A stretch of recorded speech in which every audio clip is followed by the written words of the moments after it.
The Stonewall Riots. My thesis. In the early morning of June 28, 1969, in the neighborhood Greenwich Village, New York City, the police barged into a gay bar. Instead of how it usually goes, the patrons fight, leading to a 6-day riot led by the drag queens to test if the public will change. Before the riots, the police would often beat up occupants in gay bars. But that wasn't enough. Out of the bars, they would tell LGBT people to walk across the street. A cop on the other side of the road would give them a ticket for jaywalking. They did this kind of stuff just to persecute LGBT people. Being homosexual was also thought to be a mental illness. After the riots, during a doctor's talk about being gay is a mental disorder and he has the treatment, an unknown man yelled that any gays going for treatment must be crazy. Homosexuality might still be thought as a mental disease, if not for the cross-dressers of Stonewall. Coming next is some information on two transgender Stonewallers. Marsha P. Johnson was an African-American transgender woman who was one of the leaders of the Stonewall Uprising. Sadly, at the age of 46, her body was found floating in the Hudson River. The police thought it was suicide, but her friends and other members of the community said that she was not suicidal. 25 years later, Victoria Cruz reopened this investigation. Sylvia Rivera was another big activist during the Stonewall Uprising and joined the Gay Activists Alliance afterwards, helping to pass the New York City Gay Rights Bill.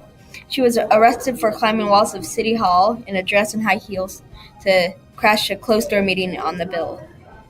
In 2005, a street in Greenwich Village near the inn was renamed in her honor. Stonewall was one of the first stabs at LGBT rights, being after some less successful attempts. Without the riots, where would LGBT rights be now? What made the riot so successful? How would it change who we are today? Many witnesses say that one of the reasons that got to this point is because Judy Garland, a gay rights idol, died a few days before. Also, they were already raided that week.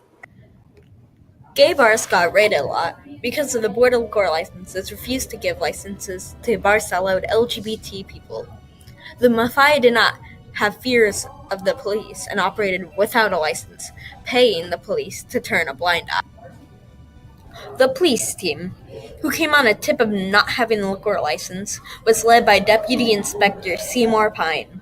They had the LGBT community at the bar line up, as usual, to check IDs and arrest/beat up the occupants. They got something they did not expect. Instead of yielding, as usual, they fought back. As some of the queens were being thrown into a paddy wagon, one yelled to the others to fight back, and the riots began. Even though it is thought to be a gay rights event, the queens were in charge. A police car was tipped, and the police barricaded themselves inside the bar. The gays joined at one point, following the brave queen's lead. A firebomb was thrown inside the bar, and only was the fire department called, but the equivalent of SWAT team had to come. The police and SWAT together made everyone scatter, but not permanently. A few minutes later, the gang came back and started a rocket-style kick line and sung a chant. This drove the police crazy. They soon started rushing the kick line, hitting as many people as they can, but the queens and gays would disperse and form the kick line right behind them. The short-term effect is that LGBT people around the nation rose for equal rights. Effects today include gay-straight alliance clubs in schools to legalize gay marriage and transgender people be in the military, all because of the drag queens and gays who showed the bravery in the Stonewall Riots. The following clip is President Obama's speech when he made the Stonewall Inn a national monument. According to President Obama, I'm designated the Stonewall National Monument as the newest addition to America's national park system.